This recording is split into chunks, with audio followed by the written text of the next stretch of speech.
their life that they have no idea. They don't know them, they don't see them, they don't hear them, but they hear everything you do. And that's why I Yep. try to tell people, like I do a talk on IoT security, and I talk about security Hmm. cameras and the different devices and how they're used against you.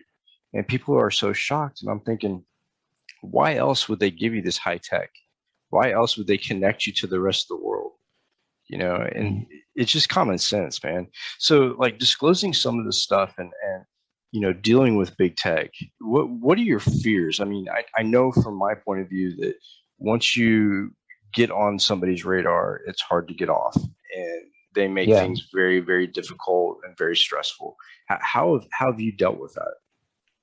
Yeah, it's been tough. I gotta be straight with you. I was talking to Alberto Daniel Hill, Hmm.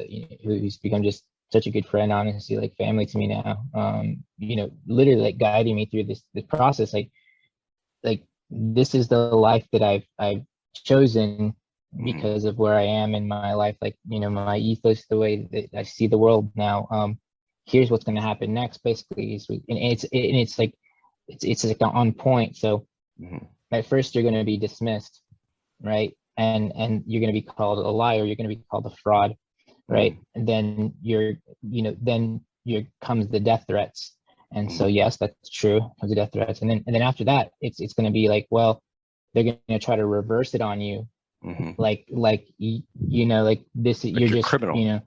right, exactly, Hmm. which exactly what happened. Hmm. And it's exactly what it was just like it was just sequential. And that was just it's crazy because it happened to him, right? Like the craziest thing that, well, one piece that happened to him, and he's a Darknet Diaries episode Hmm. 25, right?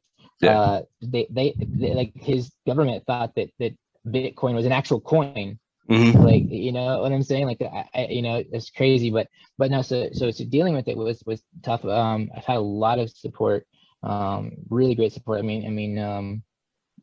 I can't even describe how thankful I am, because yeah, the death threats are real. Yeah. Choosing, like you and I had talked about before, right? Previously, like last week even. This is a different life. Hacktivism. People think it's anonymous, right? Like you're wearing like anonymous is a mindset, right? Right. Of not being held down, like, like not being oppressed. That's anonymous. So anybody can be anonymous, right? Mm. But now an anon, that's different, right? But Right. anonymous it truly is that mindset. But um now I say this because it seems like it's like if you choose this as like a glamorous, like it's super glamorous, like you're a hacker, right? You can no, not many people choose this path of like full public disclosure like this. Right. But I felt like I had no other choice, because of the things that I'm disclosing, and how vulnerable we are, the state of our security, our data privacy, everything.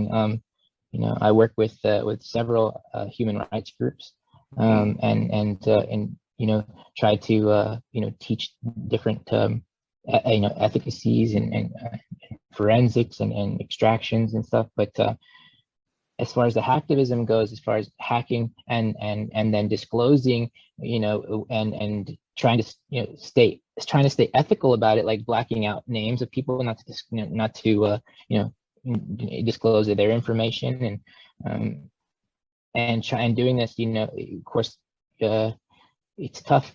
You do get that pushback, and I honestly, like, it was tough for me and my wife, because there is, well, what do we do? I mean, there's people like every